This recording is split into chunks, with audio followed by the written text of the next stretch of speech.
আমাকে কি শুনতে পাচ্ছেন সকলে? হ্যালো,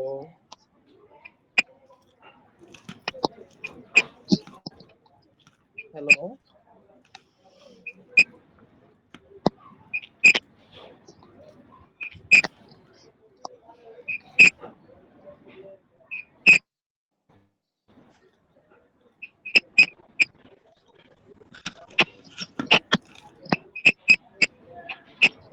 তো আমার সাউন্ড কি শোনা যাচ্ছে ক্লিয়ারলি?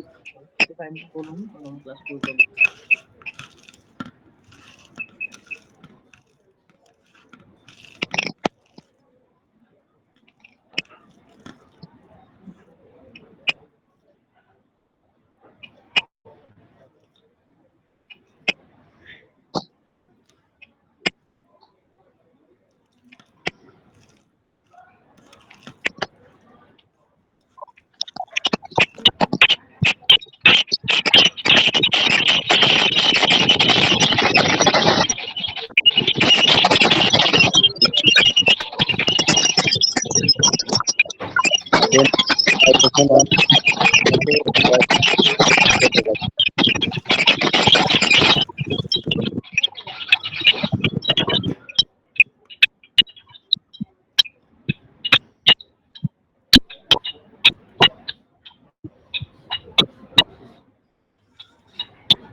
আসসালামু আলাইকুম। আমাকে কি শুনতে পাচ্ছেন সকলে? জি স্যার, শোনা যাচ্ছে। আচ্ছা, ধন্যবাদ। ঠিক আছে। আসসালামু আলাইকুম। আজকে ফিউচার ন্যাশনাল মেডিকেল ইনস্টিটিউটের অনলাইন ক্লাসে সকলকে স্বাগতম জানাচ্ছি। আমি ডক্টর দিদারুল আলম।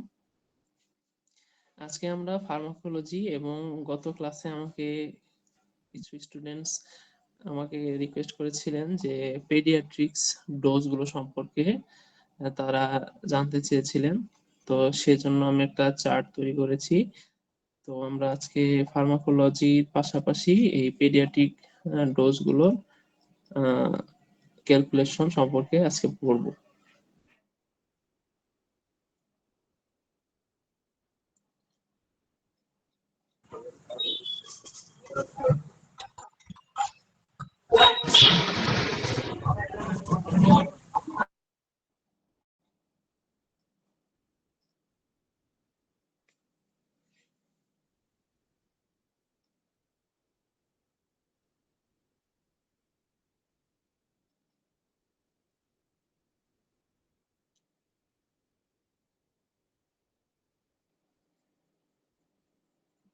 আচ্ছা, গতদিন আমরা অ্যান্টি আলসারেন্ট ড্রাগ বা গ্যাস্ট্রিকের ওষুধ সম্পর্কে বলেছিলাম।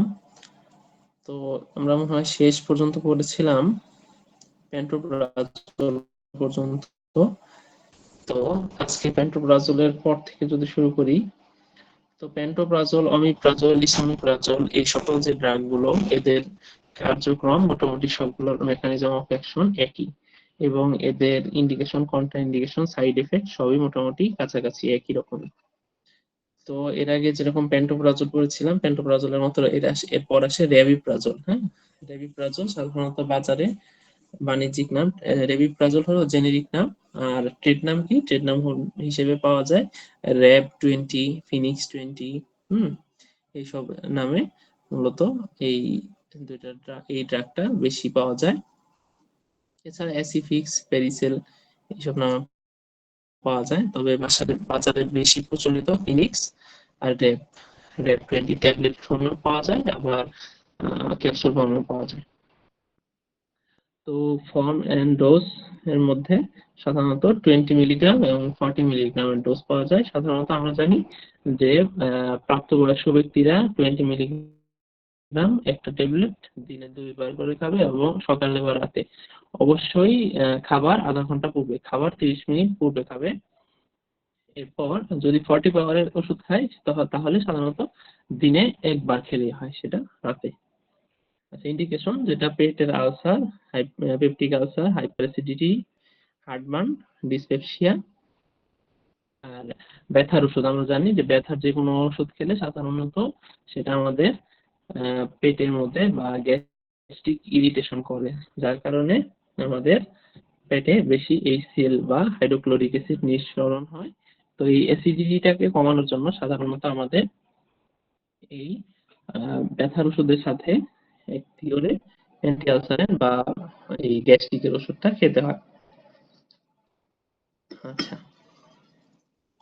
তো এটার কন্ট্রা ইন্ডিকেশন এর যে কোনো উপাদানের প্রতি, আচ্ছা যদি কারো শিশুদের ক্ষেত্রে আমরা বলেছিলাম শুধুমাত্র ফ্যামোটিডিন ব্যবহার করব বাচ্চাদের ক্ষেত্রে, এছাড়া মোটামুটি 5 থেকে 8 বছরের নিচে আমরা এই এই ড্রাগগুলো ব্যবহার করি না।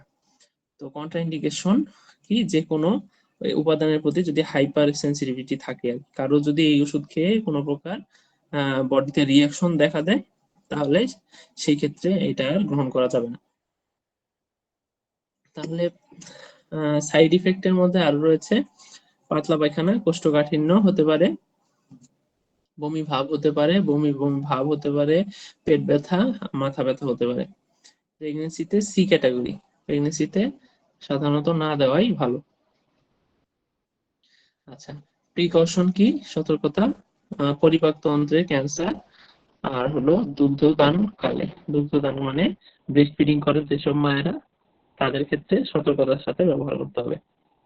তাহলে ড্রাগ ইন্টারাকশন কি, এই যে কিটোকোনাজল, ইট্রাকোনাজল, হ্যাঁ, মিথোট্রেক্সেট, ডায়োরেটিক্স, ওয়ারফেরিন, এগুলো হয় কি যে এই ড্রাগ গুলা সাধারণত মানে এই গ্যাসের ওষুধের সাথে যদি আপনি কিটোকোনাজল মানে হলো যদি অ্যান্টি ফাঙ্গাল ড্রাগ, মানে কারো যদি ছত্রাকজনিত রোগ হয়, চুলকানি বা কারো স্কিনে যদি কোনো ধরনের ছত্রাকজনিত সমস্যা হয়, সে যদি সেই কিটোকোনাজল এর জন্য ওষুধ, সাধারণত ছত্রাকজনিত সমস্যা হলে ছত্রাক নাশক ওষুধ বা অ্যান্টি ফাঙ্গাল ড্রাগ ব্যবহার করা হয়। তো সেই সকল ড্রাগ যদি আর এই গ্যাসের যে রেবিপ্রাজল বা পেন্টোপ্রাজল এই সকল ওষুধ একসাথে খায়, তাহলে দেখা যায় যে সেই কিটোকোনাজল বা ইট্রাকোনাজল এইসব ড্রাগ গুলোর যে অ্যাবজর্পশন, মানে এইসব ড্রাগ গুলা যে আমাদের পেটে অ্যাবজর্ব হবে সেটার অ্যাবজর্পশন রেট কমায় দেয়। যার কারণে হয় কি যে আমি মনে করেন 100% ওষুধ খাচ্ছি, যেটা মনে করেন কমপক্ষে 80% আমার পেটে অ্যাবজর্ব হয়ে যাইতো, মানে আমার শরীরে যাইতো, কিন্তু যখন এই ড্রাগ এই এর অ্যাবজর্পশন রেটটা কমিয়ে দিবে, তখন সাধারণত দেখা যাবে যে সেই যেখানে 80% অ্যাবজর্ব হতো সেখানে 50% অ্যাবজর্ব হচ্ছে। তার মানে আমি যেই টাকাটা দিয়ে আমি ওষুধটা খাচ্ছি, আমার বলতে গেলে পুরো টাকাটাই লস হচ্ছে, এই কারণে ওষুধ লস হচ্ছে। এই কারণে সাধারণত এই সকল ড্রাগ একসাথে না খাওয়াই ভালো। তাহলে খাবার আধা ঘন্টা পূর্বে রেবিপ্রাজল বা পেন্টোপ্রাজল বা ইসোমেপ্রাজল এই সকল ওষুধগুলো খাওয়ার পর, এরপর খাবার পর সাধারণত এই ধরনের ড্রাগ গুলো খেতে পারে, কিটোকোনাজল, ইট্রাকোনাজল, মেথোট্রেক্সেট, ডায়োটিক্স, ওয়ারফেরিন, এই ড্রাগ গুলো। আচ্ছা, ল্যান্সোপ্রাজল, হ্যাঁ, এই ল্যান্সোপ্রাজল বাজারে বর্তমানে ল্যান্সো, হ্যাঁ, ল্যান্সো ডি, এরপর ল্যান্সেট, ল্যান্সোডিন আর ল্যান্টিট, এই এই নামে বাজারে পাওয়া যায় ল্যান্সোপ্রাজলটা। এটা সাধারণত ক্যাপসুল 15 মিলিগ্রাম আর আহ, আর 30 মিলিগ্রাম ফর্মে পাওয়া যায়। এটার ইন্ডিকেশন হলো যে পেপটিক আলসার ডিজিজ মানে বুক জ্বালা পোড়া করা, বুক ব্যথা, বুকের আহ, মধ্যে যদি অম্লাধিক্য দেখা দেয় বা পেটে আলসার থাকে, হ্যাঁ, পেটে যদি অম্লাধিক্য বা হাইপার অ্যাসিডিটি দেখা দেয় সেই ক্ষেত্রে, এবং যেটা বললাম যে ব্যথার ওষুধের সাথে খেতে হবে। ল্যান্সোপ্রাজল সাধারণত প্রাপ্তবয়স্কদের ক্ষেত্রে 15 মিলিগ্রাম একটি ট্যাবলেট 2 বেলা করে সকালে রাতে খাবে, অথবা 30 মিলিগ্রাম একটি ট্যাবলেট দৈনিক 1 বেলা রাতে খাবে। আচ্ছা, এর আগে একটা কথা যেটা বললাম, সাধারণত অ্যান্টি আলসারেন্ট ড্রাগ গুলোর মধ্যে এই রেবিপ্রাজল যে ড্রাগটা, আমরা তো সাধারণত বলি যে যে কোনো ড্রাগ সেটা খেতে হবে খাবার আধা ঘন্টা পূর্বে। তবে রেবিপ্রাজল এই ড্রাগটা মোটামুটি খাবার খাওয়ার পরে খেলেও তুলনামূলক কাজ করে, তবে সেটা আসলেই খাবার খাওয়ার পূর্বে কাজ করলে যতটা ইফেক্টিভ হতো ততটা না। তবে অন্যান্য অন্যান্য যে সকল অ্যান্টি আলসারেন্ট ড্রাগ রয়েছে সেগুলোর তুলনায় এই রেবিপ্রাজল ড্রাগটা পেট ভরা থাকলে বা খাবার খাওয়ার পরেও তুলনামূলক বেশি পরিমাণ দ্রুত কাজ করে। তো এর কারণে যারা সাধারণত দেখা যায় যে এই ড্রাগটা মেনটেন করতে পারে না, তাদের জন্য রেবিপ্রাজলটা মোটামুটি সেফ। যারা খাবার আগে খাবে এবং টাইমলি এই গ্যাস্ট্রিকের ওষুধ বা অ্যান্টি আলসারেন্ট ড্রাগ নিবেন, তারা যারা এটা মেনটেন করতে পারে না তাদের জন্য এই রেবিপ্রাজল গ্রুপের ড্রাগটা তুলনামূলক ফার ইফেক্টিভ।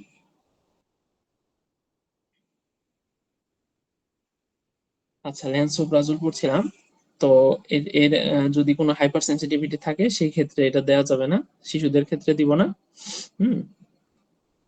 আর এটা 30 মিলিগ্রামের যে ট্যাবলেট, এটা দৈনিক এক বেলা রাতে খেলেই হয় খাবার আগে। সাইড ইফেক্ট ওই সবগুলো ড্রাগেরই সাধারণত একরকম, সাধারণত এরকম আসলে খুব একটা দেখা যায় না, তবে হঠাৎ হঠাৎ বিভিন্ন পরীক্ষায় এটা দেখা দিতে পারে। এর প্রমাণ পাওয়া গেছে যে লুজ মোশন হতে পারে, কনস্টিপেশন হতে পারে, হুম, কোষ্ঠকাঠিন্য হতে পারে, পাতলা পায়খানা হতে পারে, বমি ভাব হতে পারে, বমি হতে পারে, পেট ব্যথা, মাথা ব্যথা হতে পারে। প্রেগনেন্সি বি ক্যাটাগরি মানে হলো প্রেগনেন্সির ক্ষেত্রে প্রেগনেন্সিতে একদম দেয়া যায় না তা না, তবে দেয়া যেতে পারে। বি ক্যাটাগরি মানে তুলনামূলক ভালো, অন্যান্য ড্রাগস এর চাইতে প্রেগনেন্সিতে মোটামুটি এটা দেওয়া যেতে পারে ল্যান্সোপ্রাজল। আচ্ছা, প্রিকশন কি? পরিপাকতন্ত্রে ক্যান্সার থাকলে সাধারণত এই অ্যান্টি আলসারেন্ট ড্রাগ গুলো একটু হিসাব করে খেতে হয় দুগ্ধদানকালে। তাহলে ব্রেস্ট ফিডিং করা মায়েদের ক্ষেত্রে ড্রাগ ইন্টারাকশন কি? কিটোকোনাজোল, ইট্রাকোনাজোল, মেথোট্রেক্সেট এই সকল ড্রাগ এর সাথে ইন্টারাকশন হয়, যার কারণে এদের অ্যাবজর্পশন হয়, কমে যায়। আচ্ছা, ডেক্স ল্যান্সোপ্রাজল, এই সাধারণত ল্যান্সোপ্রাজল, ডেক্স ল্যান্সোপ্রাজল, হ্যাঁ, এই ড্রাগ গুলো সাধারণত একটু বর্তমানে মডার্ন ড্রাগ। হ্যাঁ, অমিপ্রাজল, ইসোমেপ্রাজল এইগুলো হলো পুরান ড্রাগ। আচ্ছা, ডেক্স ল্যান্সোপ্রাজল কি নামে পাওয়া যায়? ডেক্সল্যান্ড নামে পাওয়া যায়, ডেক্সিল্যান্ড নামে পাওয়া যায়, তারপরে ডেক্সোগার্ড নামে পাওয়া যায়।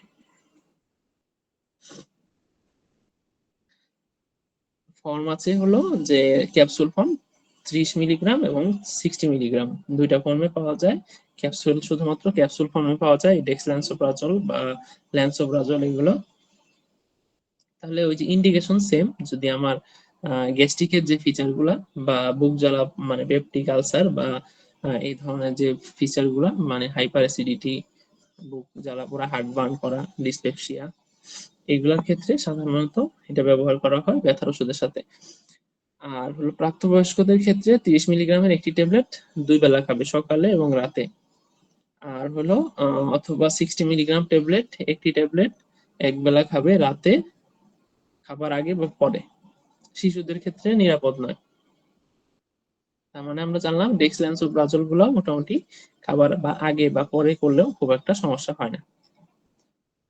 তাহলে কন্ট্রাইন্ডিকেশন যদি হাইপার সেন্সিটিভিটি থাকে, তাহলে ওই যে এর পার্শ্ব প্রতিক্রিয়া বা সাইড এফেক্ট গুলো সেম আগেরটার মতোই।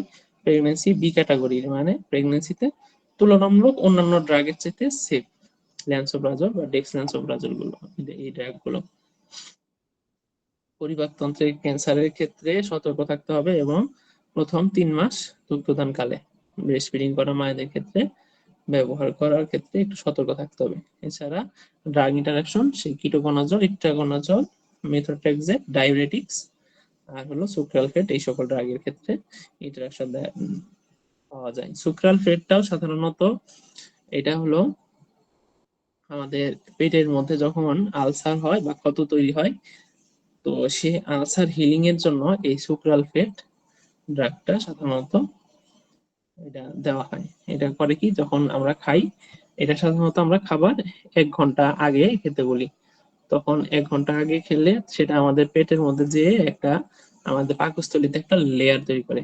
হ্যাঁ, সুক্রালফেট এটা ড্রাগটা।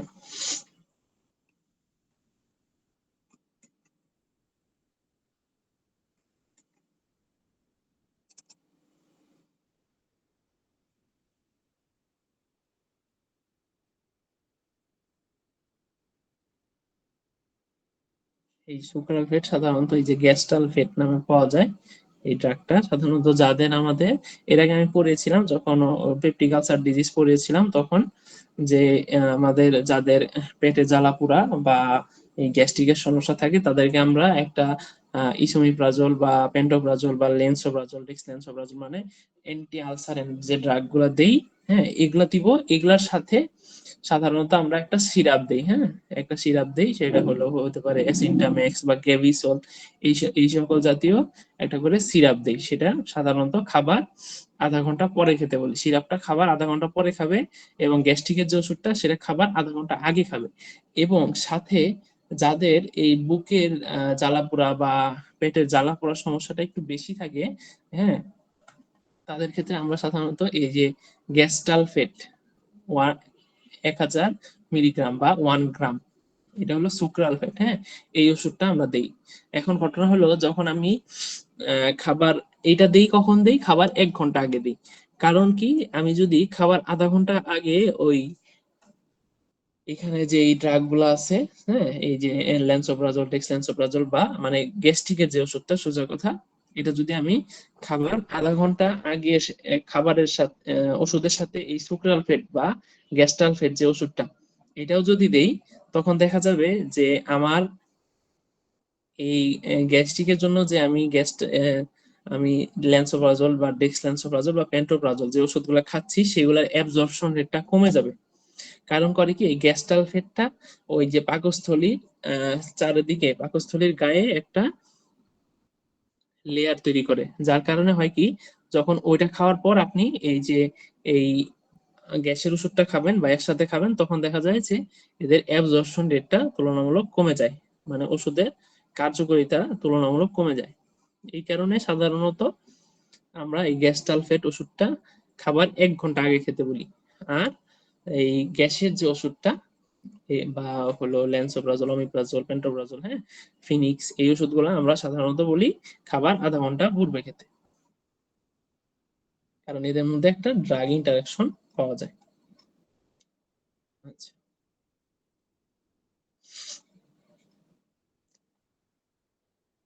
আচ্ছা, এরপরের পড়া হলো ডায়রিয়া বিরোধী ওষুধ বা অ্যান্টি ডায়রিয়াল ড্রাগ। হ্যাঁ লোপারামাইড আছে, এখানে কি কি ড্রাগ আছে দেখুন।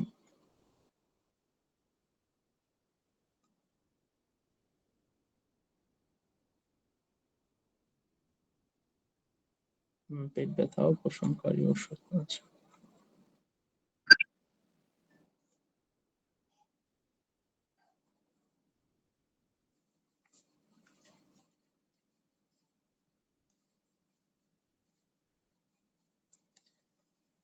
আচ্ছা, এখানে আসার আগে আমরা ডায়রিয়া বিরোধী ওষুধ বা অ্যান্টি ডায়রিয়াল ড্রাগ পড়ার আগে আমরা একটু পেডিয়াট্রিক্স ডোজ গুলো সম্পর্কে জেনে নিচ্ছি। হ্যালো স্যার, শুনতে পাচ্ছেন? জি জি বলেন, শুনতে পাচ্ছি। জি স্যার, আমি বলতে চাচ্ছি যে গ্যাসের তো সাধারণত পেটে ব্যথা হয়। স্যার এই ব্যথাটা কি কখনো কখনো বুকে বা পিঠে, শোল্ডারে, হাতে এদিকে ছড়াতে পারে? গ্যাস্ট্রিক আলসারের ব্যথা? হ্যাঁ বুকে বা না বুকে গ্যাস্ট্রিক আলসারের ব্যথাটা সাধারণত বুকে বা এই যে উপরের যে মানে হলো যে পেটের উপরে যে অংশটা এইখানে সাধারণত বেশি হয়, ঠিক আছে, মানে হলো পেটের উপরে। তবে এই গ্যাস্ট্রিক আলসারের ব্যথা কখনোই আপনার এই বুকের মাঝখান থেকে মানে হলো হাতের দিকে বা হলো বুকের দিকে, হ্যাঁ বা ডানে বামে এরকম সচরাচর আহ, যেতে দেখা যায় না খুব একটা, ঠিক আছে। কিন্তু সাধারণত এই ব্যথাগুলো যায় কোনটা, যেটা হলো যে এমআই বা মায়োকার্ডিয়াল ইনফাকশন বা হার্ট অ্যাটাকের সময় যে ব্যথাটা হয়, সেটাও জি। কিন্তু বুকে ব্যথা হয়। তো এই জিনিসটা নিয়ে সাধারণত হসপিটালে বা আমাদের সাধারণত এই ডাক্তার এবং যারা মেডিকেল প্র্যাকটিশনার আছেন তাদের মধ্যে একটা কনফিউশন হয়। কারণ কি, যখন একটা রোগীর হার্ট অ্যাটাক বা হার্টের কোনো সমস্যা নিয়ে রোগী আসে, তখনও সে বলে কি যে আমার বুকে মাঝখানে ব্যথা করতেছে, হ্যাঁ আমার বুকের মাঝখানে ব্যথা হচ্ছে। আবার ঠিক একইভাবে কারো যদি মানে হলো গ্যাস্ট্রিকের সমস্যা থাকে, সেও বেশিরভাগ ক্ষেত্রে দেখা যায় ব্যথাটা হয় এপি গ্যাস্ট্রিক রিজিয়নে, মানে আমাদের যে পেটের উপরের দিকের অংশে, মানে আমাদের এই যে বুকের যে হাড়, হ্যাঁ উপরে যে হাড়ের ঠিক নিচে মাঝখানে যে একটা হাড় থাকে তার নিচের দিকে হওয়ার কথা। কিন্তু সেই রুগীও যখন এসে বলে যে আমার বুকের দিকে ব্যথা হচ্ছে, তখন আমরা ডাক্তার হিসেবে আমাদের মধ্যে একটু কনফিউজ হয়ে যায় যে এটা কি আসলে গ্যাস্ট্রিকের ব্যথা হচ্ছে নাকি হলো বুকে তার হার্টের কোনো সমস্যা হচ্ছে। হুম। তবে দুইটার একটু ভিন্নতা আছে, তবে সাধারণত যদি সহজ ভাবে বলি,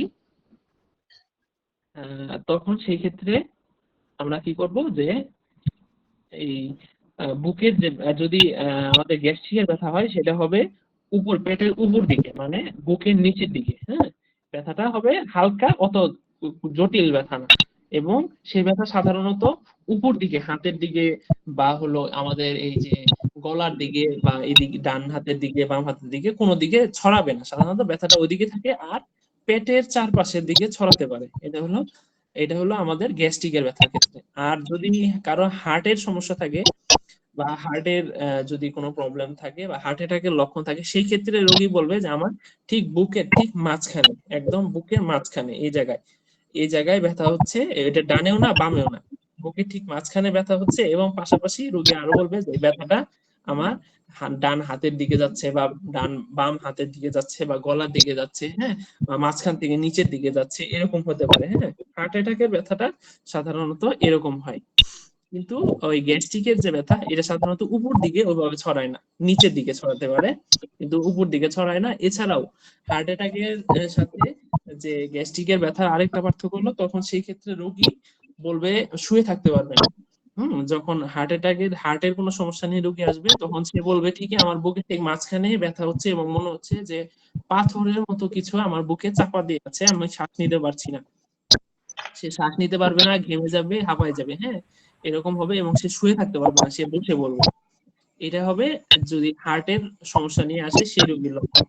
আর যদি বুকে গ্যাস্ট্রিকের সমস্যা নিয়ে আসে সেই রোগীর লক্ষণ সাধারণত সে শুয়ে ছটফট করবে, অস্থিরতা করবে, হ্যাঁ, এবং ব্যথাটা তার এপিগ্যাস্ট্রিক রিজিয়ন, বা হলো মানে আমাদের পেট পেটের উপর দিকের যে অংশ এবং আমাদের বুকের নিচের দিকে যে অংশ, এর যে জাংশন বা মানে মিটিং পয়েন্টটা দুইটার যে মিলিত হয় যে জায়গায়, এই যে এই জায়গাটা বুকের, এই জায়গাটায় সাধারণত ব্যথাটা হবে।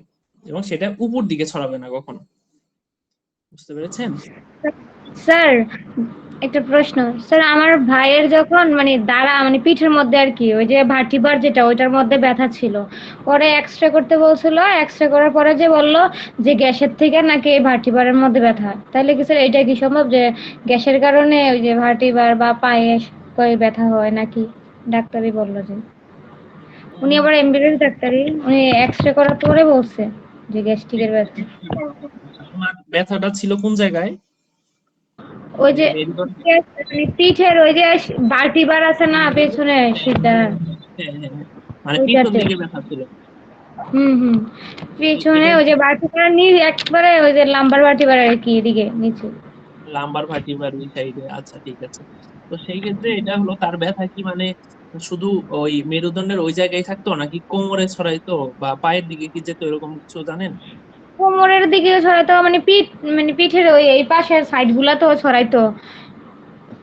আহ এটা হলো কয়েকটা বিষয় হতে পারে এই ক্ষেত্রে। যেরকম বলছেন প্রেজেন্টেশন শুনে মনে হচ্ছে এটা তার একটা তার কি পেটের এক্সরে করা হয়েছিল শুধু, নাকি লাম্বোসেক্রাল স্পাইন যেটাকে বলি আমরা, মানে মেরুদণ্ডের একটা এক্সরে করা হয়, সেটা করা হ্যাঁ, হয়েছিল? হ্যাঁ, ওইটাই করানো হয়েছিল। মানে ওইটাই, মানে মেরুদণ্ডের এদিকটা পুরোটা ব্যথা দেখে ভাবছে হয়তো বা এদিকে অন্য কোনো সমস্যা হইতে পারে, এই জন্য মেরুদণ্ডের এটা মানে এক্সরে করছিল। পরে ধরা পড়ছে যে এটা গ্যাস্ট্রিকের থেকে নাকি এমন, কয় গ্যাস্ট্রিক নাকি এদিকে জমাট জমাট বাইরে গেছে এই জন্য ব্যথা হ্যাঁ, হয়েছিল। এমনিতে হলো গ্যাস হলো আমাদের পাকস্থলীতে এবং ক্ষুদ্রান্ত বৃহদান্ত্র মধ্যে গ্যাস বিভিন্ন জায়গায় জমাট বেঁধে থাকে। অনেক সময় এই গ্যাসটা ঠিক মতো বের হতে পারে না, যার কারণে পেটের মধ্যে ব্যথা হয়। হ্যাঁ, এইটা হলো সাধারণত আল্ট্রাসোনোগ্রাম করলে এই পেটের মধ্যে কি পরিমাণ, মানে পেটের মধ্যে কি পরিমাণ গ্যাস আছে বা কি অবস্থা, এটা দেখা যায়। এছাড়া এক্স রে তেও দেখা যায়। হ্যাঁ, সেটা হলো এক্স রে অ্যাবডোমেন করতে হয়, মানে হলো আমাদের পেট সরাসরি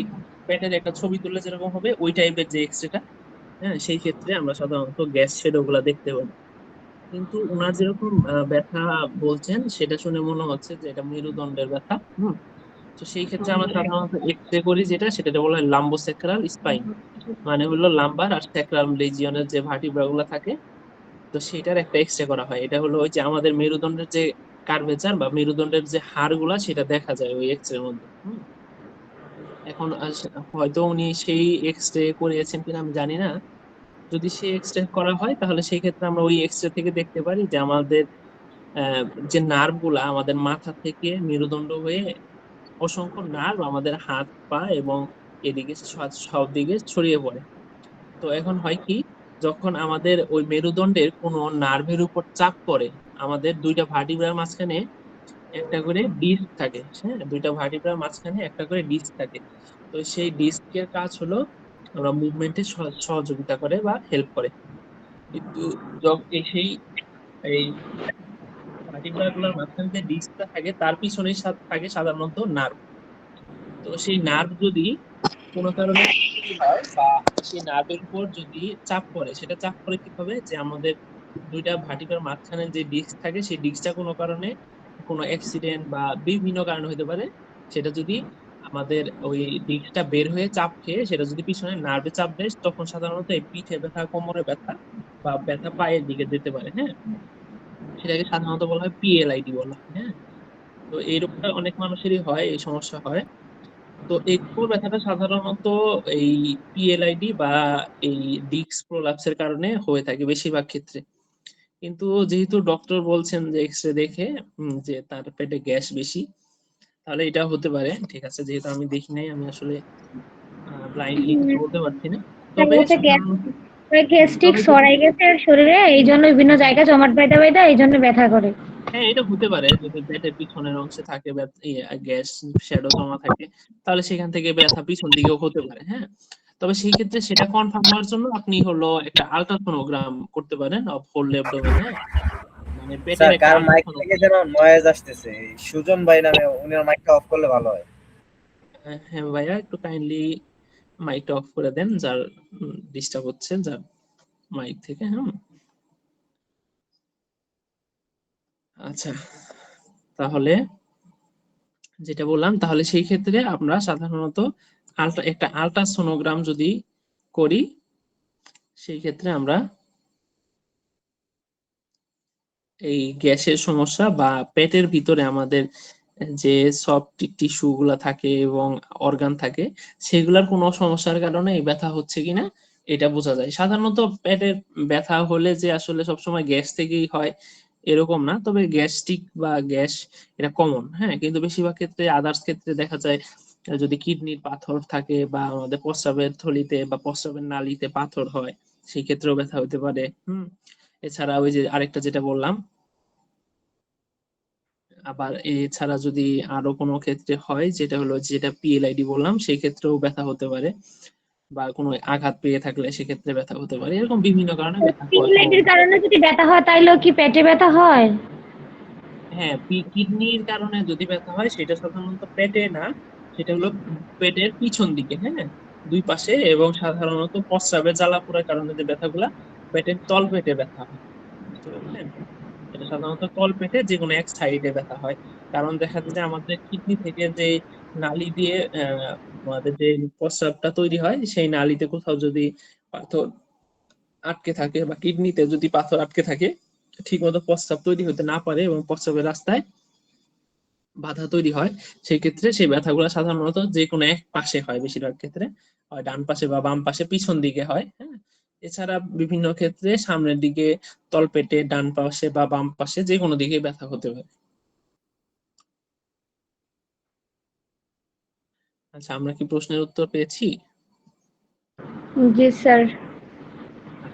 তাহলে স্যার আমরা একটু। আরেকটা প্রশ্ন, হ্যাঁ স্যার হ্যাঁ, বলেন অনেকে তো বলেন। প্রস্রাব মানে প্রস্রাব করার পরও, যে এমন রোগী আসে যে প্রস্রাব করার পরে বলতেছে যে আমার প্রস্রাব করার পরে তলপেটে ব্যথা, হালকা হালকা ব্যথা হইতেছে বা জ্বালা পোড়া করতেছে, ব্যথা হইতেছে, মানে প্রস্রাবের রাস্তা থেকে একদম তলপেট পর্যন্ত ব্যথা করতেছে বা জ্বালা পোড়া করতেছে, এরকম একটা সমস্যা নিয়ে আসে।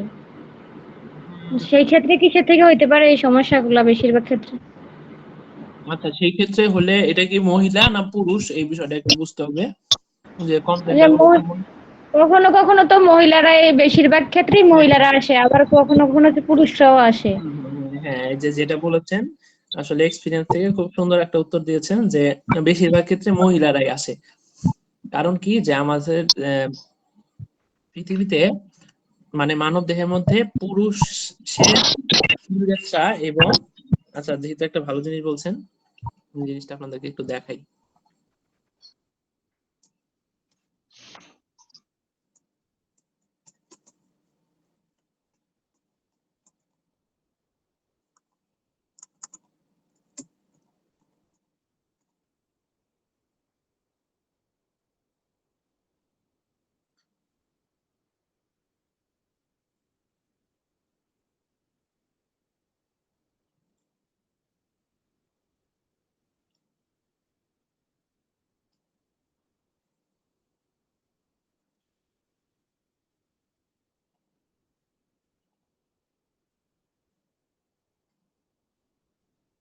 আচ্ছা এই যে এখানে যদি দেখাই হলো কিডনির যে অ্যানাটমি এটা এখনো পড়ানো হয় নাই, যার কারণে হয়তো এই বিষয়গুলো নিয়ে আলোচনা করা হয় না। এই যে এটা হলো দুইটা কিডনি, দুই পাশে দুইটা কিডনি দেখা যাচ্ছে। কিডনি থেকে সাধারণত ইউরেটার বের হয়। হ্যাঁ, এই ইউরেটারটা বের হয়ে হয় আসে হলো ব্লাডারে, ব্লাডার থেকে বের হয় ইউরেথ্রা। এই কিডনি থেকে এই ইউরেটার বা দুই কিডনি থেকে দুইটা ইউরেটার এসে আমাদের মূত্রথলিতে জমা এই প্রস্রাবগুলা ফোটায় ফোটায় প্রস্রাব তৈরি করে কিডনি, এবং এই নালীর মাধ্যমে ইউরেটারের মাধ্যমে সেটা আসে জমা হয় হলো আমাদের মূত্রথলিতে, এবং মূত্রথলি থেকে ইউরেথ্রা নামক একটা নলের মাধ্যমে সেটা আমাদের প্রস্রাবের রাস্তা দিয়ে বের হয়ে যায়। তো এইটা হলো মেল ইউরেথ্রা আর এটা হলো ফিমেল ইউরেথ্রা। মানে হলো এটা পুরুষ মানুষের যে মূত্রথলি এবং মূত্রনালী, এবং এটা হলো পুরুষ ফিমেল ফিমেল বা মহিলাদের ক্ষেত্রে এই মূত্রথলি এবং মূত্রনালী। তো সেই ক্ষেত্রে দেখা যায় এখানে যদি দেখেন খুব সহজভাবে খেয়াল করলে বুঝবেন যে এইখানে যে ইউরেথ্রাটা দেখা যাচ্ছে দেখেন সেটা কত ছোট, বা প্রস্রাবের যে নালীটা এটা কিন্তু মেয়েদের ক্ষেত্রে অনেক ছোট থাকে, আবার পুরুষের ক্ষেত্রে পেনিস থাকে এবং ইউরেথ্রা এই টোটাল যে অংশটা দেখেন টোটাল কত বড়। এই যে মূত্রনালী থেকে এই যে মূত্রথলি থেকে মূত্রনালীটার দূরত্ব কত লম্বা, আবার ফিমেলদের ক্ষেত্রে সাধারণত থাকে কত ছোট। তো যার কারণে হয় কি এই প্রস্রাবে ইনফেকশন এর সমস্যাটা মেয়েদের বেশি হয়ে থাকে। কারণ কি আমাদের বডির বাইরে যে কোনো ধরনের সমস্যা মানে যে কোনো ধরনের রোগ জীবাণু সেটা সাধারণত আমাদের যদি এই ইউরেথ্রা পাস করে এই ইয়াতে যেতে চায় মানে মূত্র যে থলিটা এটার মধ্যে যেতে চায়, সেক্ষেত্রে একটা লম্বা রাস্তা তাকে পার হইতে হয়। তো যেটা এক প্রকার বলতে গেলে অসম্ভব হয় বেশিরভাগ ক্ষেত্রে। কিন্তু এই যে ফিমেল বা মহিলাদের যে মূত্রনালীটা এটা তুলনামূলক ছোট হওয়াতে এখান দিয়ে খুব সহজে যে যে কোনো রোগ জীবাণু সেটা আমাদের এই মূত্রনালী হয়ে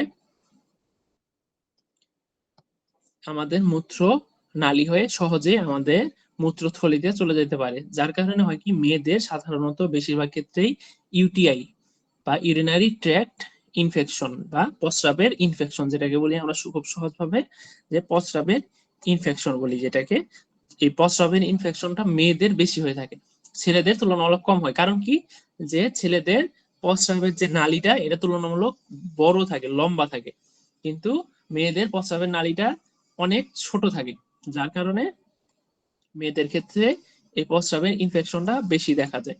আচ্ছা এখন যে প্রশ্নটা করেছিলেন, প্রশ্নটা ছিল যে যদি বাবা প্রশ্নটা কি ছিল আরেকবার একটু বলেন। স্যার যদি ওই যে প্রস্রাব একটু একটু করে করে বা একটু পর পর প্রস্রাবে ধরে একটু প্রস্রাব করার পরেই মানে প্রচন্ড পরিমাণ প্রস্রাবের রাস্তা থেকে জ্বালাপোড়া করে একটা ব্যথা করে তখন পর্যন্ত। হ্যাঁ হ্যাঁ, তো এইটা আচ্ছা বুঝতে পেরেছি। তো প্রশ্নটা ছিল যে এই প্রস্রাবের যদি জ্বালাপোড়া হয় বা প্রস্রাব করার পরে জ্বালাপোড়া হয় বা প্রস্রাব করার পরে মনে হয় যে প্রস্রাব ঠিক মতো কমপ্লিট হয় নাই, হ্যাঁ এই ধরনের জ্বালাপোড়া বা ব্যথা হতে পারে। তো সেই ক্ষেত্রে ডায়াগনোসিস বা রোগটা কি, সেক্ষেত্রে কমনলি ফিমেল যদি হয় একদম চোখ বন্ধ করে বলে দেওয়া যায় এটা হলো প্রস্রাবের রাস্তার ইনফেকশন, বা প্রস্রাবের ইনফেকশন বলি আমরা যেটাকে। তো সেই ক্ষেত্রে সাধারণত প্রস্রাবের ইনফেকশন যদি হয় সেই ক্ষেত্রে আমরা সাধারণত একটা অ্যান্টিবায়োটিক ইউজ করি। হ্যাঁ, সেই ক্ষেত্রে আপনারা এই যে একটা ভালো ওষুধের নাম শিখাই দিই, এই যে নিনটোইন এসার, হ্যাঁ, এই ওষুধটা নিউট্রোফুরান্টোইন, হ্যাঁ, এই ওষুধটা 2 বেলা করে দিতে পারেন, হ্যাঁ, 7 দিন খেতে পারে। এটা একটা অ্যান্টিবায়োটিক ওষুধ। যদি কেউ বলে, কোনো মহিলা বা মা, যদি পুরুষদের ক্ষেত্রে এটা ব্যবহার করতে পারেন, যে প্রস্রাবে জ্বালা পোড়া মনে হচ্ছে এবং যদি এরকম মনে হয় যে প্রস্রাব ঠিক মতো হচ্ছে না বা প্রস্রাবে জ্বালা পোড়া হচ্ছে, প্রস্রাব করার পর জ্বালা পোড়া করছে, সেই ক্ষেত্রে এই যে নাইট্রোফুরান্টোইন বা নিনটোইন এসার এই ওষুধটা 2 বেলা করে, এই ওষুধটা 2 বেলা করে 7 দিনের জন্য আপনারা প্রেসক্রাইব করতে পারেন। তাহলে সেই ক্ষেত্রে এই সমস্যা থেকে আস্তে আস্তে পরিত্রাণ পাওয়া যাবে। স্যার আমার একটা প্রশ্ন বলেন। যাচ্ছে, কথা বুঝতে পারছি না বাবা। এটার কোনো ক্রম আছে বা সিরিয়াসনেস কিভাবে স্যার, কখন কোনটা প্রয়োগ করব? বাবা, কথাটা ঠিক বুঝি না, আরেকবার একটু কাইন্ডলি বলবেন? আর হ্যাঁ, বলতেছি যে এই যে গ্যাস্ট্রিক আলসার বিরোধী যে 8-9টা ঔষধ আছে, তো আমরা কখন কোনটা প্রয়োগ করব, হ্যাঁ, কোনটার উপর? এটা, হ্যাঁ, যেটা বললাম যে এগুলা ওষুধগুলা, এগুলা যে কোনো ক্ষেত্রেই যে কোনোটা আপনারা প্রয়োগ করতে পারেন, হ্যাঁ, এগুলা সাধারণত মানুষ বেশিরভাগ ক্ষেত্রে অমিপ্রাজল, ইসোমিপ্রাজল, হ্যাঁ, পেন্টোপ্রাজল, যেমন পেন্টোনিক্স পাওয়া যায়, এক একজন এক এক ওষুধ খায়, হ্যাঁ। তো এটার আসলে ওরকম বাধা ধরা ওরকম কোনো নিয়ম নাই, শুধুমাত্র বাচ্চাদের ক্ষেত্রে একটু হিসাব করে এই ড্রাগটা দিতে হয়, যে বাচ্চাদের ক্ষেত্রে শুধুমাত্র আমরা 5 বছরের নিচে যদি হয়, সেই ক্ষেত্রে আমরা ওই যে ফেমোটিডিন যে ড্রাগটা, হ্যাঁ, ফেমোটিড বা ফেমোটেক, হ্যাঁ, এই নামে পাওয়া যায় সিরাপ, সেটা ব্যবহার করি। আর বড়দের ক্ষেত্রে মোটামুটি 5 বছরের উপরের হলে সেই ক্ষেত্রে আমরা বিভিন্ন ধরনের যে গ্যাসের ওষুধগুলো আছে, হ্যাঁ, এগুলা যে কোনোটাই ব্যবহার করা যায়, হ্যাঁ। তবে এর সাধারণত বড় অবস্থায় কোনটা বেশি আর কি কার্যকরী স্যার? কোন অবস্থায়? ধরেন যে যার বেশি মানে গ্যাস্ট্রিকের সমস্যাটা বেশি, মানে হ্যাঁ, হ্যাঁ, হ্যাঁ, যার গ্যাস্ট্রিকের সমস্যা বেশি হবে, সে যদি এই রেবিপ্রাজল বা পেন্টোপ্রাজল বা এই এই ড্রাগগুলোর মধ্যে যে কোনো একটা খেলে হয়, মানে এগুলার মেকানিজম অফ অ্যাকশন একই, হ্যাঁ, তবে তুলনামূলক আমি যেটা বললাম, যে রেবিপ্রাজলটা খাবার আগে পরে রেবিপ্রাজল বা ল্যান্সোপ্রাজল, সুজন ভাই আপনার ডেক্সলেন্সোপ্রাজল, মাইকটা হ্যাঁ। অফ করে রাখেন ভাই, কথা বুঝতেছি না। আচ্ছা, তাহলে সাধারণত ওই ল্যান্সোপ্রাজল, ডেক্সল্যান্সোপ্রাজল বা রেবিপ্রাজল, হ্যাঁ, এই ওষুধগুলা তুলনামূলক একটু মডার্ন, মানে একই ওষুধ কিন্তু এগুলা পরে আপডেট জেনারেশনে বের হয়েছে, হ্যাঁ। তো যার কারণে এই যে ডেক্সল্যান্সোপ্রাজলটা বর্তমানে অনেকেই ব্যবহার করেন, অনেক ডক্টররা ব্যবহার করেন, হ্যাঁ, ডেক্সল্যান নামে পাওয়া যায়। তো এইটা ব্যবহার করা যেতে পারে, এটা মডার্ন ড্রাগ। এরপর রেবিপ্রাজল যেটা বললাম, রেব 20, হ্যাঁ। তো এই ড্রাগ গুলা, রেবিপ্রাজল, ডেক্সল্যান্সোপ্রাজল, হ্যাঁ, এই এই দুইটা ড্রাগ মোটামুটি মডার্ন বলা যায়। স্যার তো স্যার এই দুইটা শুনতে ড্রাগ পাচ্ছেন ব্যবহার স্যার? করা। স্যার শুনতে পাচ্ছেন? হ্যাঁ, হ্যাঁ, বলেন স্যার। ওই আমি জানতে চাচ্ছি যে প্রেগনেন্সিতে আমরা ফার্স্ট প্রায়োরিটিতে কোন ওষুধটা প্রয়োগ করতে পারি? প্রেগনেন্সিতে তুলনামূলক তো ডেক্সল্যান্সোপ্রাজল ব্যবহার করা যায়, হ্যাঁ, ডেক্সল্যান্সোপ্রাজল এটা ব্যবহার করা যেতে পারে। স্যার প্যান্টাটা কেমন হয় প্রেগনেন্সিতে দিলে? एक टाकाडी एंटरप्राइज কোনটা? স্যার ডেক্সল্যান্সোপ্রাজল কি ওই আমরা ফার্স্ট প্রায়োরিটিতে আমরা এটা দিতে পারবো, সেফ তো না? হ্যাঁ, পেন্টোপ্রাজলও ব্যবহার করা যায়, পেন্টোনিক্স যেটা, হ্যাঁ, সেফ। एक टाकाडी জি স্যার।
স্যার শুনতে পাচ্ছেন না তো?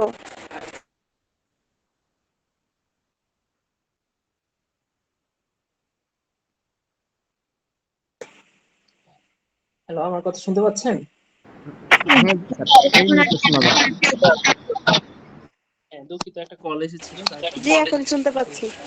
আচ্ছা, যেটা বলছিলাম যে প্রেগন্যান্সির ক্ষেত্রে আমরা সাধারণত পেন্টোপ্রাজল, হ্যাঁ, বা ডেক্সলেন্সোপ্রাজল, ল্যান্সোপ্রাজল এই সকল ড্রাগ দিতে পারি। হ্যাঁ, এগুলোর ক্ষেত্রে যে খুব একটা প্রবলেম বা এরকম না। হ্যাঁ, তবে প্রেগনেন্সির ক্ষেত্রে যে কোনো ড্রাগ দেওয়ার ক্ষেত্রে একটু সাধারণত একটু কনসাস থাকতে হয়। হ্যাঁ, কোনো ড্রাগে কোনো প্রকার রিয়াকশন বা খারাপ লাগা এরকম হচ্ছে কিনা। হ্যাঁ, তো প্রেগনেন্সিতে যেটা বলছিলেন যে পেন্টোপ্রাজলও দিতে পারবো আমরা, ডেক্সল্যান্সোপ্রাজলও দিতে পারবো। এটার জন্য তেমন কোনো সমস্যা নেই। ল্যান্সোপ্রাজল এগুলা, অমিপ্রাজল এগুলা দেওয়া যাবে, সমস্যা নেই। স্যার ড্রাগ মনে ওই যে রাখবেন পেন্টোনিক বা পেন্টোপ্রাজল, হ্যাঁ, এটা আপনি দিতে পারবেন। এছাড়া হলো ল্যান্সোপ্রাজল এগুলোও দিতে পারবেন, সমস্যা নেই। স্যার ওই হ্যাঁ, যে বলুন। জরায়ুতে ইনফেকশন হইলে যেটা বলছিলেন স্যার, ওইটা কি শুধু অ্যান্টিবায়োটিকটা দিলেই চলবে, না এটার সাথে আর কিছু দিতে হবে? না না না, অ্যান্টিবায়োটিক, শুধু অ্যান্টিবায়োটিকটা দিলেই হবে। আর যদি সিমটোমেটিক জ্বর থাকে বা আদার্স কোনো প্রবলেম থাকে সেই ওষুধ, সেটার জন্য সিমটোমেটিক ট্রিটমেন্ট করবেন। ও আচ্ছা।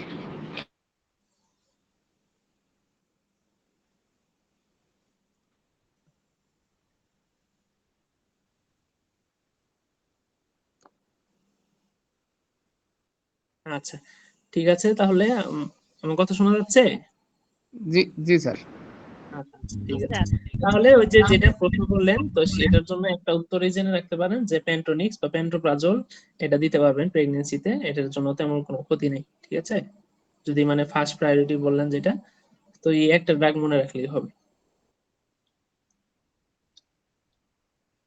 আচ্ছা, তাহলে আমরা একটু আগাই, যে পেডিয়াট্রিক্স ডোজ সম্পর্কে একটু আমরা আলোচনা করি। যে আমাদের প্র্যাকটিস জীবনে শিশু রোগীদের তুলনামূলক শিশুদের সংখ্যা বেশি, ছোট বাচ্চা একটু বেশি সেনসিটিভ, তাই ওজন হিসাব করে ওষুধ কত মিলি প্রতি কেজিতে সেটা হিসাব করা হয়। যেমন কষ্ট তেমন মনেও থাকে না। আচ্ছা, এটা মনে রাখার তুলনামূলক কষ্ট, তাই আজ একটু সহজ করে শেখার চেষ্টা করি। আচ্ছা, তো এই জিনিসটাকে সহজ করার জন্য সাধারণত করা হয়েছে কি, যে প্রতি 8 কেজি ওজনের জন্য 1 চামচ যে সকল ওষুধ, হ্যাঁ, সেই সকল ওষুধগুলোর একটা আলাদা লিস্ট করা হয়েছে। সেটার মধ্যে কি আছে, যে প্যারাসিটামল মানে প্রতি 8 কেজি ওজনের জন্য আপনি 1 চামচ করে দিতে পারবেন। হ্যাঁ, সেটার মধ্যে কি আছে, যে অ্যামোক্সিসিলিন আছে, প্যারাসিটামল আছে, অ্যামোক্সিসিলিন অ্যান্টিবায়োটিক আছে, এরপর সেপ্রোডক্সিম আছে, সেফোরোক্সিম আছে অ্যান্টিবায়োটিক, এরপরে ফ্লুক্লক্সাসিলিন আছে, হ্যাঁ, কোট্রাইমোক্সাজল আছে, ফ্লুকোনাজল, ফেনোবারবিটন, এরপরে ক্লোরোকুইন। এই ওষুধের ড্রাগস এই লিস্টটা আমি দিয়ে দিব, হ্যাঁ, আপনারা পেয়ে যাবেন। তো সেখান থেকে দেখে নিতে পারবেন যে এই সকল ওষুধগুলা প্রতি 8 কেজি হিসাবে, মানে বাচ্চার ওজন যদি 8 কেজি হয়, তাহলে আপনি এই সকল ওষুধ খুব সহজে 1 চামচ পরিমাণ দিতে পারবেন। ঠিক আছে, এই সকল ওষুধ আপনি 8 কেজি ওজনের জন্য 1 চামচ দিতে পারবেন। বাচ্চার ওজন যদি হয় 8 কেজির বেশি, বা মনে করেন 8 × 2 = 16 কেজি, তাহলে সেই ক্ষেত্রে আপনি প্যারাসিটামল বা অ্যামোক্সিসিলিন এটা একটা 2 চামচ করে দিতে পারবেন। ঠিক আছে, কারণ কি, এখন হিসাবটা যদি একটু সহজভাবে বোঝাতে চাই, যে প্যারাসিটামল হলো, এটার ডোজ, নর্মাল ডোজ হয়েছে 10 থেকে 15 মিলিগ্রাম/কেজি/ডোজ। তো এই হিসাবটা বুঝতে গেলে একটু বেশি পেঁচায় যাবে, যার কারণে সহজভাবে আগে বলে নিলাম যে প্রতি 8 কেজি ওজনের জন্য 1 চামচ করে আপনি দিতে পারবেন এই সিরাপগুলা। তো এখানে হলো 10 থেকে 15 মিলিগ্রাম/কেজি/ডোজ, মানে প্রত্যেক 1 কেজি ওজনের জন্য আপনি সর্বোচ্চ 15 মিলিগ্রাম করে এই প্যারাসিটামল আপনি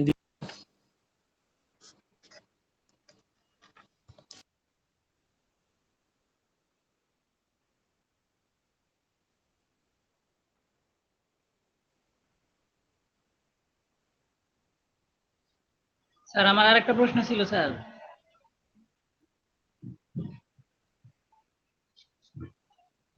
স্যার শুনতে পাচ্ছেন?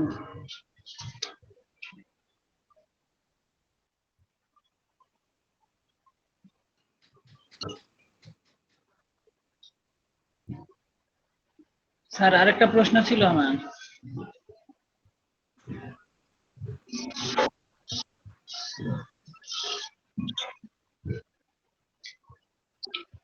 স্যার তো মনে হয় মিউটে আছে মাইক্রো। হ্যালো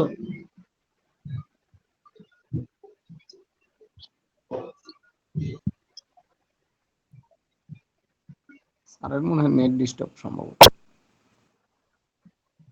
হ্যালো স্যার, শুনতে পাচ্ছেন? হ্যাঁ হ্যাঁ, আমি শুনতে পাচ্ছি। আচ্ছা, আসলে আজকে আমার হসপিটালে ডিউটি থাকার কারণে আমি একটু বেশি ব্যস্ততার মধ্যে আছি, বারবার কল আসছে, দুঃখিত। আচ্ছা, আমি ক্লাস আজকে শেষের দিকে আমি শেষ করে দিই। তো যেটা বলছিলাম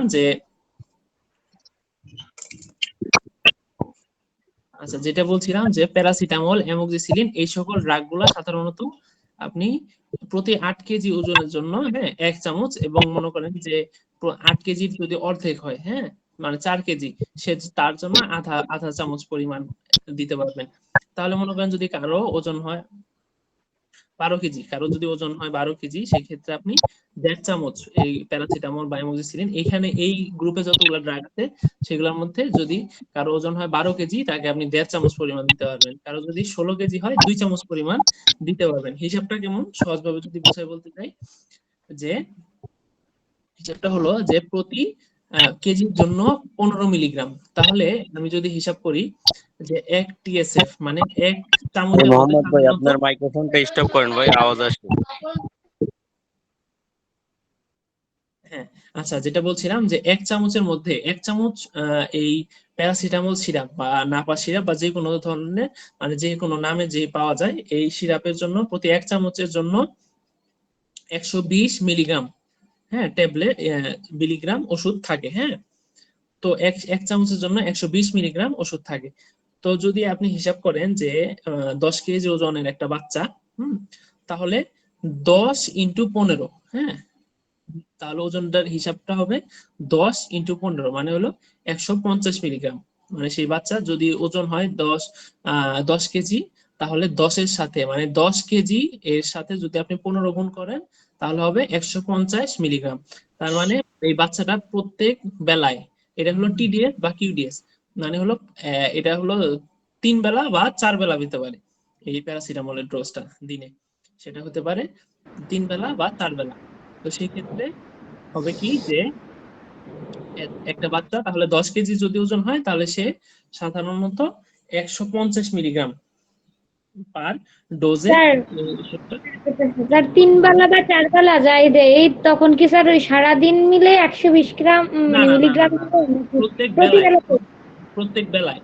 এই দেখেন এখানে লেখা আছে পার ডোজ, হ্যাঁ, পার ডোজ একরকম, আর পার ডে, এই যে দেখেন প্রথমটা লেখা পার ডোজ, হ্যাঁ, মানে হলো প্রত্যেক ডোজে আপনি এই পরিমাণ দিতে পারবেন।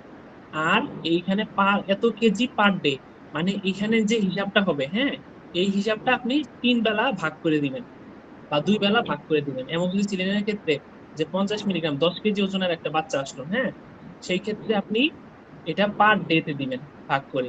কেমন, সেটা হলো যে 50 মিলিগ্রাম ইন্টু 500, হ্যাঁ, তাহলে হলো 100, যদি 10 কেজি ওজনের একটা বাচ্চা আসে তাহলে 500 মিলিগ্রাম পাবে সে সারাদিনে। এই 500 মিলিগ্রামকে আপনি টিডিএস, এটা হলো পার ডে, এই ডোজটা কিন্তু পার ডে তে লেখা, এই যে নিচে লেখা আছে পার ডে, মানে সে একদিনে সর্বোচ্চ 500 মিলিগ্রাম পর্যন্ত এই অ্যামোক্সিসিলিন খেতে পারবে। তো এইটাকে আপনি টিডিএস, যেহেতু 3 বেলা অ্যামোক্সিসিলিন আমরা জানি সাধারণত 3 বেলা দেই, হ্যাঁ, আবার পর 3 বেলা দিতে পারি। তো সেই ক্ষেত্রে আপনি এই অ্যামোক্সিসিলিন ড্রাগটা 3 ভাগে ভাগ করবেন, 500 মিলিগ্রামকে 3 ভাগে ভাগ করবেন। ভাগ করার পর 1 চামচের যতটুকু আসে সেইভাবে করে আপনি ওটা দিবেন। বুঝতে পেরেছেন?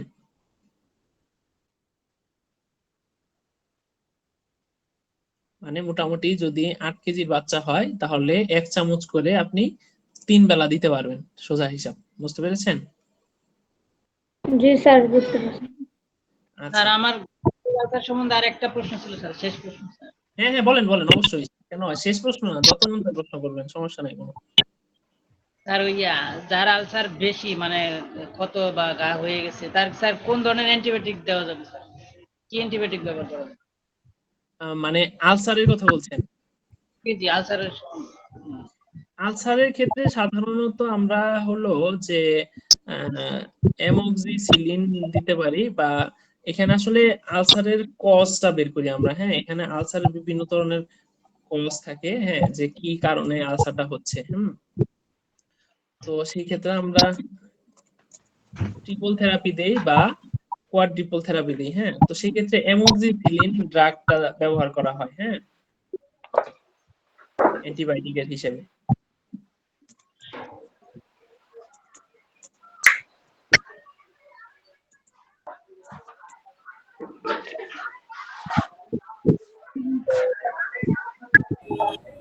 সুজন ভাই মাইকটা অফ করে দেন এখন।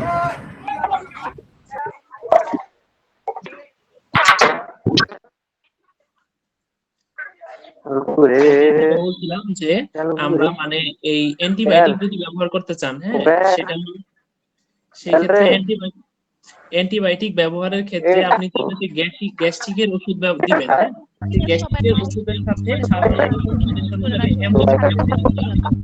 অ্যামোক্সিসিলিন ড্রাগটা দিতে পারেন। সাথে সাধারণত অ্যামোক্সিসিলিন দেওয়া যায়, আবার অনেক সময় যদি এটার মাত্রা বেশি থাকে, হ্যাঁ, এটা সাধারণত সব ক্ষেত্রে করে নেন। এটা হলো আগে একটা পায়খানার একটা পরীক্ষা আছে, হ্যাঁ, অকাল্ট ব্লাড টেস্ট পরীক্ষা, হ্যাঁ, পায়খানার একটা পরীক্ষা আছে, সেটা করার পর যদি সেখানে এইচ পাইলোরি আসে, হ্যাঁ, সেই ক্ষেত্রে সাধারণত আমরা এই অ্যান্টিবায়োটিকটা দেই। সাধারণত যেটা বললাম যে শুরুতেই মানে গ্যাস্ট্রিক আলসারের যে সমস্যায় শুরুতেই আমরা কারো মনে মাইক কম হয়ে আছে। আচ্ছা, যেটা বলছিলাম, রবিন ভাই আপনার মাইকটা অফ করেন। আচ্ছা ঠিক আছে।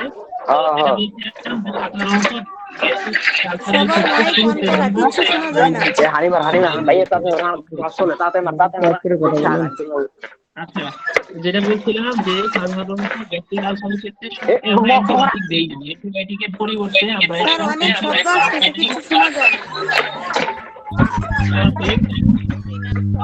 এই সকল অন্যান্য যারা মাইক অন করে রাখছে ওদের জন্য মানে আপনার কথা শোনা যাচ্ছে না ক্লিয়ারলি। যেমন হচ্ছে রবিন আছে, ওনার মাইকটা একটু মিউট করে দিলে ভালো আচ্ছা, হয়। আজকে আসলে টাইমও শেষ হয়ে গেছে। তো যেটা আচ্ছা, যে প্রশ্নটা করেছিলেন তার জন্য আমি বলছি যে এই যে পেপটিক আলসারের চিকিৎসার জন্য এই যে একটা আমি করেছিলাম, এটা আপনি ছবি তুলে রাখতে পারেন, হ্যাঁ, একটা স্ক্রিনশট রেখে দিতে পারেন। এই যে এই ড্রাগগুলো দিতে পারেন, অ্যামোক্সিসিলিন বা ক্ল্যারিথ্রোমাইসিন, দুইটার মধ্যে যে কোনো একটা আপনি ব্যবহার করতে পারেন, ঠিক আছে, যদি অ্যান্টিবায়োটিক প্রয়োজন হয় আর কি।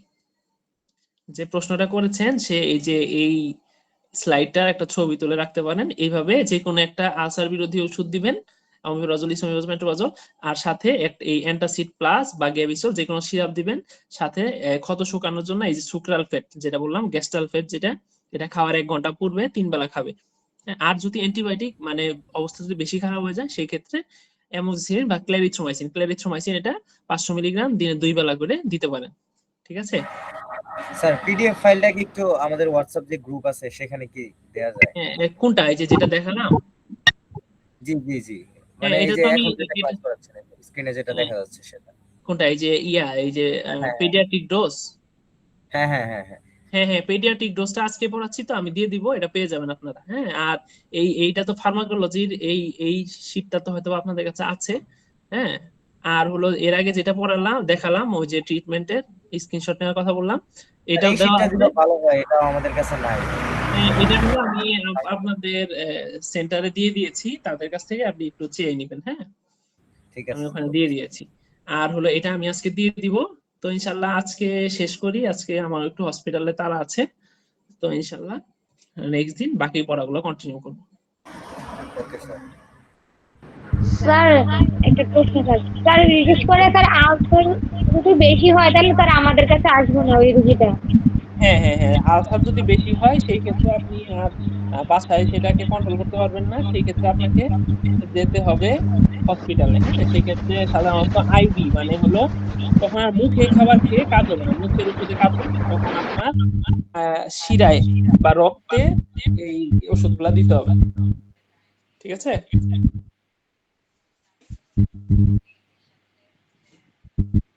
আচ্ছা ঠিক আছে, তাহলে আজকের মতো ক্লাস শেষ করছি। নেক্সট ক্লাসে আমরা বাকি পড়াগুলো পড়বো এবং আরো কোনো প্রশ্ন থাকলে সেগুলো নিয়ে ডিসকাস করবো। আসসালামু আলাইকুম।